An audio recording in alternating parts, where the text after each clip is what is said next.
Hello, my name is Josh Williams. I'm the garden manager of Paul Senior Botanical Gardens. My name of my presentation is The Weight of the World on Third Grade Shoulders. I'm going to start off with a little quote here. The most important commodity Kernersville ever did or ever will distribute is good citizens. Not only does this, this is from the Winston-Salem Chamber of Commerce from the turn of the century. Not only does this quote still ring true today, but here at the garden, we are a major part of that reality. Here at the garden, we truly believe that what is the point of all this gardening, all this great horticultural outlets if the next generation just takes a bulldozer and scrapes it off the face of the planet. This presentation is here to showcase one of our programs called the Third Grade Essentials Tour.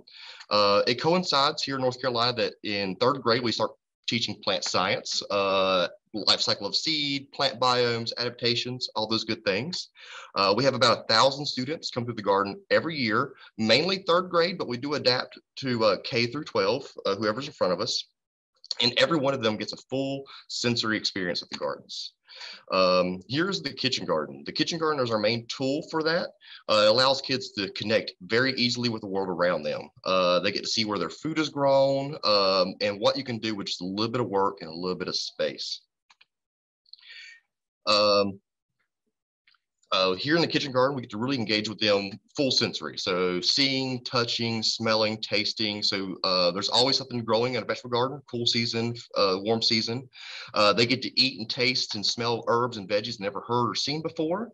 And while they're harvesting and touching, we really get to use this as an open conversation for sustainability, right growing practices, pesticides, fertilizers, beneficial insects, pollinators. So all these things kind of organically come up in conversation while we're doing this whole sensory experience for them. One of the bigger parts that the kids really love that really engages them is they get to sample whatever is growing on the garden. So whatever veggies I'm growing during the time season, they get to really eat and taste. It's really fun. And also we get to talk about medicinal and the nutritional benefits of those plants while we're doing it.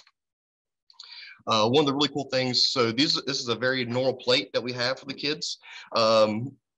A cool thing while we're tasting and talking all these cool things, we also get to start putting concepts of design into here. So here we have a lot of cool textures and colors that are playing off of each other, and we'll take these ideas and put them in other areas.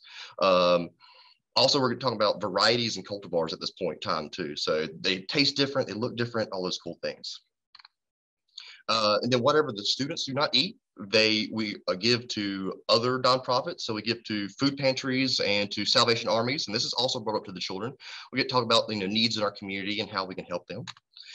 Here's an organization called renterfit. It's out of the Children's Hospital here at Wake Forest. It's to teach obese families better eating habits. And we get to talk to them about growing their own vegetables and the nutrient values of those vegetables. We are the host for the Science Festival usually here, so we get to expand this whole conversation into what we call the roots of our nutrition and expand it onto a bigger audience sometimes.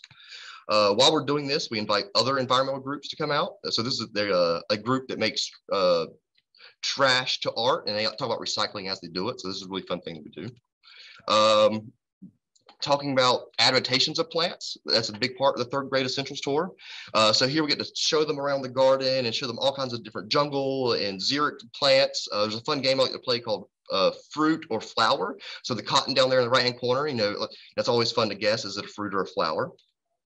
Going over more adaptations here, little kind of cool little like a life cycle of the seeds where we start them out at the very beginning, going over a presentation.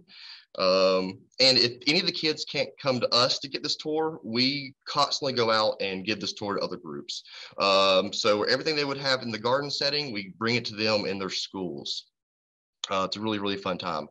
Every kid gets a little seed kit that's coming. It used to be $3 a piece, but now we've got them a grant to where they are all free for every kid. At the very end of this, they go grow some peas or some beans or something. Other groups I really want to talk about that come out here that are engaging with the community are high school groups also. So these are vocational groups that come out and they learn life skills as they're creating for the garden. Tons of art groups come out here, also uses in performance groups, also uses as a venue. And when the kids leave, we really want them to not just think about horticulture as a pretty plants and flowers, but it's the world around them. It's the air they breathe. It's their future and past, and it's what really connects us and brings us together.